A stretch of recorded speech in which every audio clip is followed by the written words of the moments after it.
Matt from Dappz Sports, or as I have learned to call him, Mr. Dappz, per his request, I'm pretty sure.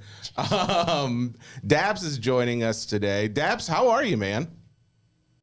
I'm great, guys. It's a pleasure being on here. I know we tried to do this a couple months back. I dropped the ball, but I did try to throw you guys a cool show a couple weeks later. I hope that ended up being a good piece for you No, guys. bro, absolutely. No, I appreciate the apology. People don't have enough respect for time zones, and Matt has come here. He's contrite, and I'm good with it. Now we're fine. We can start fresh. Apologizing, we love that. Yeah, it's amazing how many people, though. By the way, Tracy, who works for us, every week I have to explain to him time zone. What's a time zone? Tracy, yeah, it's fine. So Matt has totally redeemed himself. Matt, tell us a little bit about Dappz Sports. I am very curious. Is Dappz Sports really focused on like just content creation around the hobby, or is it breaking, or is it all of them? Like, yeah, what is Dappz Sports exactly? So Dappz Sports, the way we view ourselves for sure, is a content company first. And I'll kind of explain to you guys the evolution of Dappz Sports. I'm buying, selling, trading cards, and then the sports cards boom is around the corner, right? So while I'm buying all these cards, I'm starting to notice, oh wow, I just bought a Dame Lillard for $300, and 6 months later, I'm selling it for $1,200. I just 4x my money. Yeah, on a Dame Lillard PSA 10 base, right? So I was doing this with a lot of cards, and as I'm doing it, I'm going, you know what? Well, I should probably film this experience and talk to camera, and that's when I started Dappz Sports, the YouTube channel, right? And what year, by the way? Is this 2019? I'm guessing. So I'm buying in 2019. Okay, perfect. I'm heavily buying in 2019. This is all during the Zion Ja craze, right? Like that's what's going on. Zion and Ja, and then Burrow and Herbert are about to get drafted as well, or being drafted that year. And I remember going to Target's Prism boxes, Mosaic boxes. You could barely find them on the shelves, right? So back to YouTube, I start Dappz Sports, the YouTube channel. And I'm just putting on the screen, hey, I bought this card 6 months ago at this price, and I just sold it on eBay for 4x the price of the price I purchased it for. And I'm putting graphics on the screen so people can see the math, right? And I think that was like really helpful for my audience at the time. Like, oh, wow, this is how this works, right? Now, I'm shooting these videos, and then my biggest mistake was I can invest in one of two players at a time. It's Zion or Luka, right? Oh. And I'm looking at this, yeah. And I'm looking at the schedule, and I'm going, wow.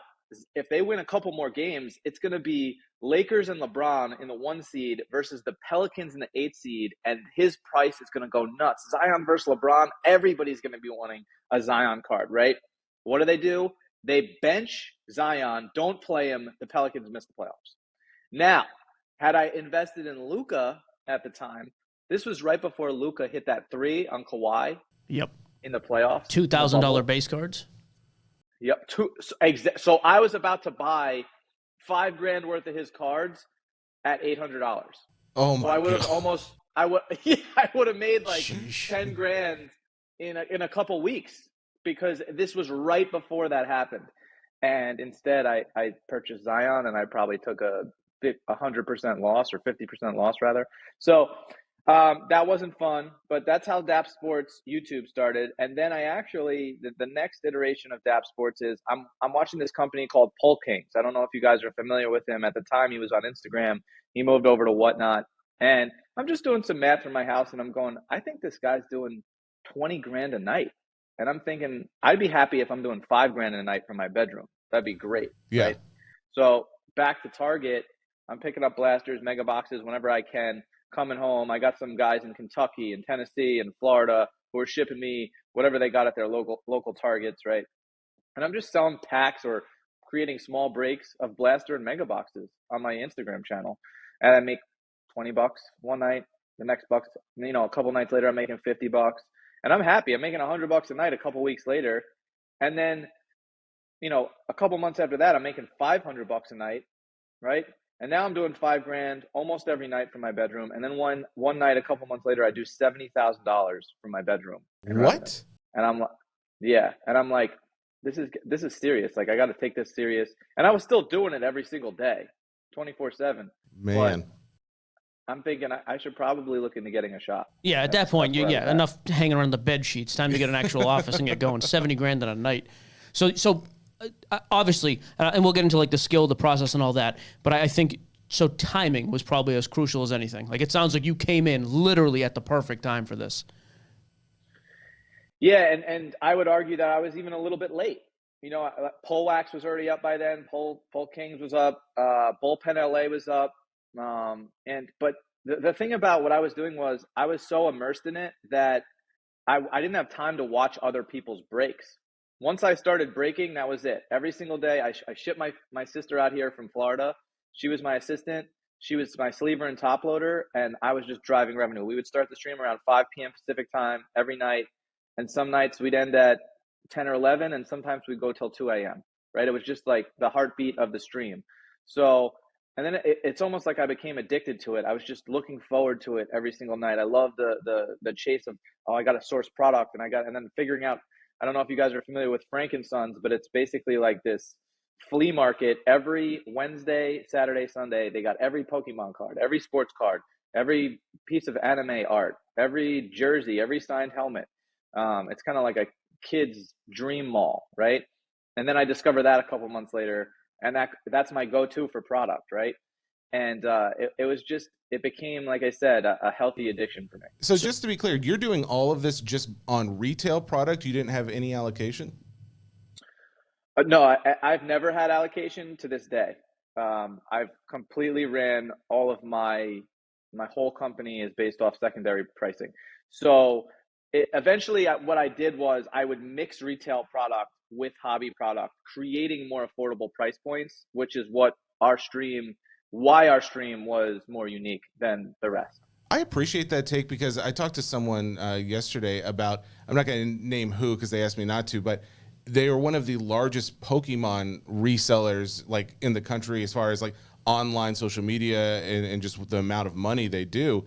And they don't have allocation either. It's crazy to me that there's always been this talk of like the only way you can really do this, really successfully is with allocation. Apparently, that's not the case. I mean, especially if you're grinding it out like you are, if you're working, would you say like every day from 5 p.m. till a.m. hours?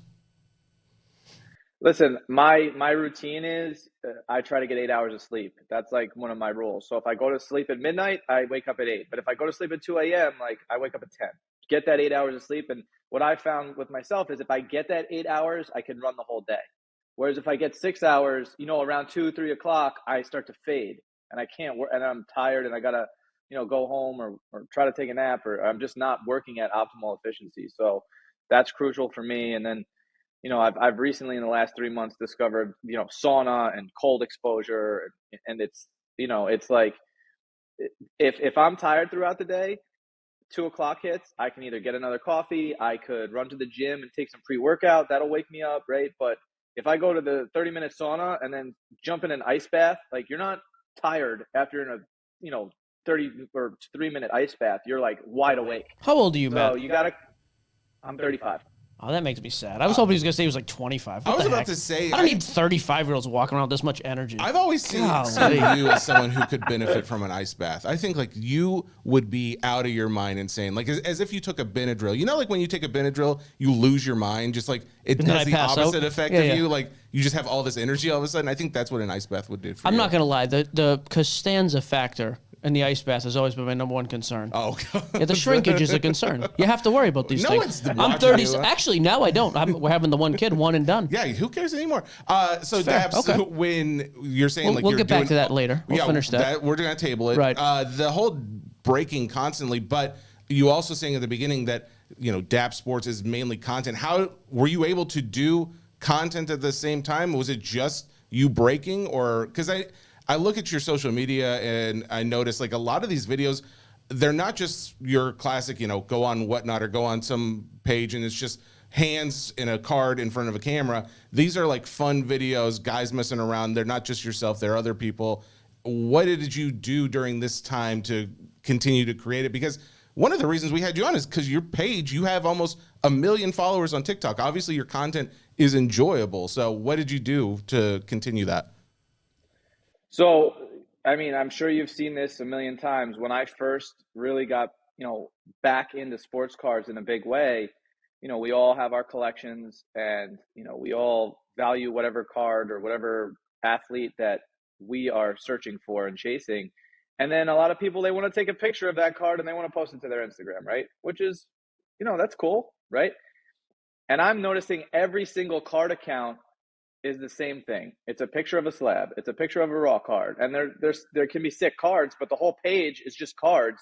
And I'm looking at this like, I have to be able to do something different. I'm not going to be another guy posting pictures of cards.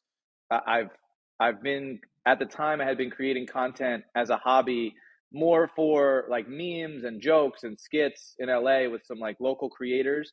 So I was kind of plugged into a lot of people who were blowing up on TikTok for the past 2 years. So I had already been filming and editing for about 3 years, just Instagram, TikTok skits, right? And at the time, too, my buddy's like, hey, I got 300,000 followers on TikTok. And I'm like, who cares? This is like 2019, right? And then, 6 months later, he's got 1 million. And now I'm starting to pay attention. And I start a TikTok account, and just shooting with this guy, I end up blowing this page up to like 250,000. And that's when I started to really learn about TikTok and how there was just a wave. I was late to the Instagram party, right? When I started creating content on Instagram had been around 6-7 years. I missed that wave. But with TikTok, I still could catch the back end of the wave, so to speak. So I'm looking at all these Instagram accounts with the slabs and the raw cards, and I'm going, I'm not doing that. How do I do it differently? And I'm shooting some content here and there. I'm making my YouTube videos, and then our two twins that you see in the videos very often, Bo and Sam, who are in the top 1% of TikTok creators in the world, they actually DM me because of my YouTube videos, trying to sell their uncle's BGS 9 Fleer Michael Jordan. So they're like, hey, you want to buy this card? Now I had just bought a PSA 9 Jordan months earlier for $9,000, right? So I'm like, no, guys, I don't think so. I'm not interested. And they end up coming to purchase some blaster boxes from me. So, now we're meeting each other and we're getting to know each other. And we basically work a deal where they're like, hey, we'll shoot some TikToks for you if you give us free cards. And I'm like, okay, cool. Like, let's try it out, whatever. And as a creator, though, you tend to hold on to the creative process, right? And you're like, oh, no, I want it done a certain way, and I don't want them to mess up my page and yada, yada, yada. But it got to the point where I was breaking every night, and I didn't have time. It takes 8 hours to edit a 10-minute YouTube video, right? Like, you have to put significant time into that, which I didn't have anymore because I was breaking. Now I see Bo and Sam creating content for me, and I don't have to do the editing. I don't have to come up with the creative. I don't have to film, but sometimes I'll be in the videos, when we're all just, joking around together. But that allowed me to grow the breaking business while also creating content at the same time. And I think a lot of people disrespect social media or just don't want to understand it. And what I would advise to them is, social media isn't young anymore. Social media has been around for 12 years.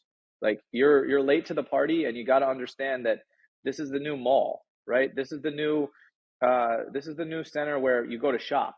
That's where everybody's at. Everybody's attention is here. This is the new television program. It's all these things combined online.